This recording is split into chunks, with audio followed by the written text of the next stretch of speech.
ശ്രീ മണിയൻപിള്ള രാജു, ഏറ്റവും സങ്കടത്തോടെയാണ് നമ്മൾ ഈ നിമിഷം സംസാരിക്കുന്നത്. അത്രമാത്രം വേദനിപ്പിക്കുന്ന ഒരു വാർത്തയാണ് നമ്മുടെ മുൻപിലുള്ളത്.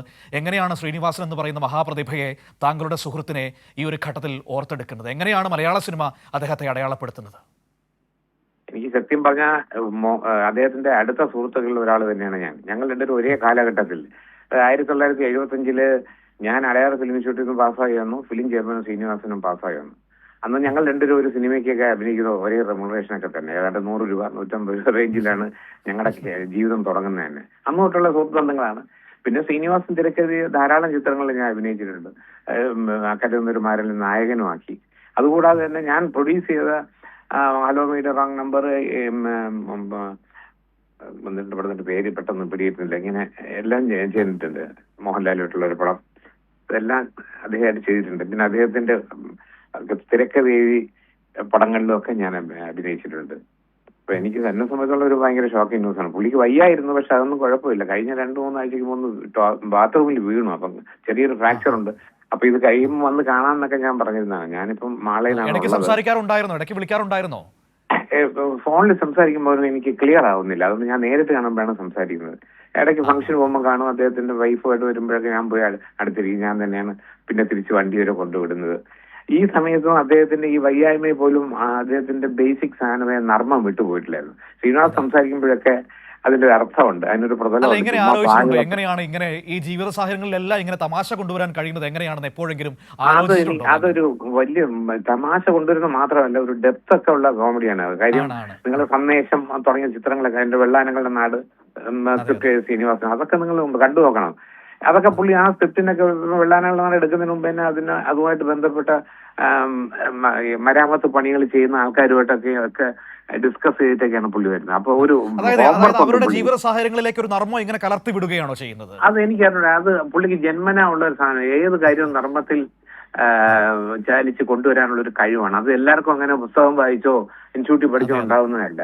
അത് ശ്രീനിവാസന്റെ ഒരു ഭയങ്കര സംഭവമായിരുന്നു. ശ്രീനിവാസന്റെ നഷ്ടം എന്ന് പറഞ്ഞാൽ അത് റീപ്ലേസ് ചെയ്യുന്ന ഒരാളൊന്നും വരെയൊന്നുമില്ല. അത്രയ്ക്ക് ടാലന്റഡ് ആയിരുന്നു പുള്ളിയുടെ തൂലിക ശക്തിയും പിന്നെ പുള്ളിയുടെ അഭിനയം, എല്ലാ കാര്യത്തിലും പുള്ളി ശ്രീനിവാസൻ മലയാള ഹിസ്റ്ററിയിൽ ഒന്നും ഉണ്ടാവും. അത് പറയാതിരിക്കാൻ പറ്റില്ല. ഒരുമിച്ച് അഭിനയിക്കുമ്പോഴുണ്ടല്ലോ, നിങ്ങൾ രണ്ടുപേരും ഒരുപാട് തമാശകളിൽ വലിയ ടൈമിംഗ് ഉള്ള ആൾക്കാരാണ്. ഈ ഒരുമിച്ച് അഭിനയിക്കുമ്പോൾ ഒരു കൊടുക്കൽ വാങ്ങൽ എങ്ങനെയായിരുന്നു? അതെങ്ങനെ നമ്മളോട് പങ്കുവെക്കാൻ പറ്റും? അത് ഞങ്ങൾ തമ്മിൽ നല്ലൊരു കെമിസ്ട്രി ആയിരുന്നു. അങ്ങോട്ടും ഇങ്ങോട്ടും തമാശ പറയും കാര്യങ്ങൾ. മോഹൻലാൽ ഒക്കെ വരുമ്പോൾ അത് ഞങ്ങൾ തമ്മിലൊരു പഴയ ടീം വർക്ക് ഉണ്ടല്ലോ, പ്രിയദർശൻ, ശ്രീനിവാസൻ, മോഹൻലാൽ, അങ്ങനെ കുറെ ചിത്രങ്ങൾ ചെയ്തിട്ടുണ്ടല്ലോ. അത് മാത്രമല്ല, എന്തെങ്കിലും ഒരു കാര്യം പറയുമ്പം ഒരു തമാശ വെക്കുമ്പോൾ ഏറ്റവും കൂടുതൽ ഒച്ചത്തിൽ പൊട്ടിച്ചിരിക്കുന്ന ശ്രീനിവാസനാണ്. അതങ്ങ് ചിരിക്കും. കാര്യം ബാക്കിയുള്ളവർക്ക് ചിലപ്പോൾ നമ്മൾ പറയുന്നത് മനസ്സിലായില്ലെന്ന് വരും, അല്ലെങ്കിൽ സ്വന്തം സമയമെടുക്കും. ശ്രീനിവാസൻ വളരെ സ്പോണ്ടേനിയസ് ആയിട്ട് എവിടെ ഹ്യൂമർ കണ്ടാലും അത് കണ്ടുപിടിക്കും, അല്ലെങ്കിൽ പുള്ളിയിൽ നിന്ന് വരികയും ചെയ്യും. നിസ്സാര കാര്യങ്ങൾക്ക് പോലും പുള്ളിക്ക് എന്താ പറയാ, ചായ വേണോ വേണ്ടി വന്നേക്കും. അതൊക്കെ മലയാളം എത്ര നാളാ സെന്റൻസ്. അതുപോലെ ഓരോ നുറുങ്ങു കാര്യങ്ങൾ ആയിരങ്ങളുണ്ട് പുള്ളിയുടെ എല്ലാ പടങ്ങളിലും. പുള്ളിയുടെ ഒരു വിയോഗം. ഇപ്പോൾ ഈ നമ്മളെല്ലാവരും പറയാറുണ്ടല്ലോ, പ്രിയദർശൻ, സത്യനന്ദിക്കാട്, കമൽ, അവരുടെ കൂടെ വരുമ്പോൾ ശ്രീനിവാസൻ വേറൊരു ലെവലിലേക്ക് മാറുമെന്ന് നമ്മൾ പറഞ്ഞു കേൾക്കാറുണ്ട്. നിങ്ങളൊക്കെ അത് നേരിട്ട് കണ്ടിട്ടുണ്ടാവുമല്ലോ. അപ്പോൾ ആ മൂവരുടെ കൂടെ വരുമ്പോൾ ഉള്ളൊരു മാറ്റം അതെങ്ങനെയാണ് ഫീൽ ചെയ്യാറുള്ളത്?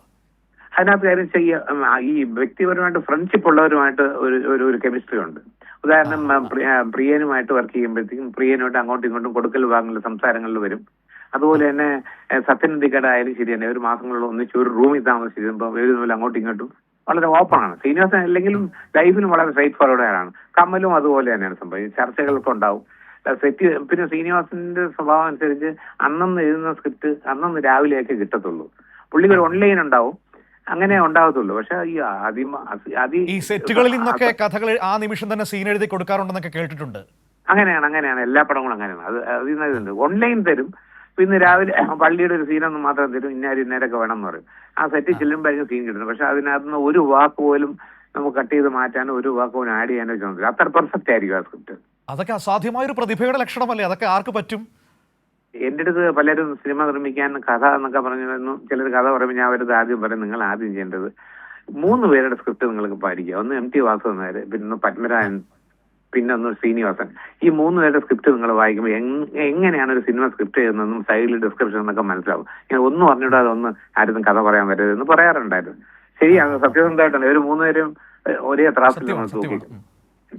താങ്കൾ കേട്ടോ. പറഞ്ഞ സത്യം. ഞാൻ ഇപ്പോൾ എന്തായാലും എറണാകുളത്തോട്ട് താങ്കൾ എന്നോട് സംസാരിക്കും, രാജേഷ് എന്നോട് സംസാരിക്കുമ്പോൾ ഈ നമ്മുടെ സ്ക്രീനിൽ പോകുന്ന ഒരു ദൃശ്യമുണ്ട്. അത് അക്രമേന്ദ്രമാരൻ സിനിമയിലെ ആ അറബിയുടെ വേഷം കെട്ടി വരുന്ന ആ ഒരു സീനുണ്ടല്ലോ, അതാണ് പോയിക്കൊണ്ടിരിക്കുന്നത്. ഓർമ്മയുണ്ടോ ആ ഒരു സമയമൊക്കെ? അതെ, പിന്നെ ആ സീനൊക്കെ എഴുതുമ്പോൾ പുള്ളി എനിക്കറിയാം ഒറ്റപ്പാലത്ത് നിന്നിട്ട് ചെറുതൂരിൽ നിന്നിട്ട് ദുബായിലൊരു പരിചയമുള്ള ഫ്രണ്ടിനടുത്ത് വിളിച്ചു ചോദിച്ച് ഒറിജിനൽ എന്താ പറയാ അറബി വാക്കുകൾ കണ്ടക്ട് ചെയ്യുന്നല്ല, ചുമ്മാ ഒരു പുളി എഴുതി വെച്ചതല്ല, അതിനൊക്കെ അർത്ഥങ്ങളുണ്ട്. വരുന്ന ബൈക്ക് കുടിച്ചു എന്ന് അവസാനം പറയുന്ന ഒരു രംഗമുണ്ട്. അതറിയാതെ പറഞ്ഞു പോകുന്നത് അത് ഭയങ്കര രസമുള്ളൊരു പടമാണ് കരുതുന്നത്.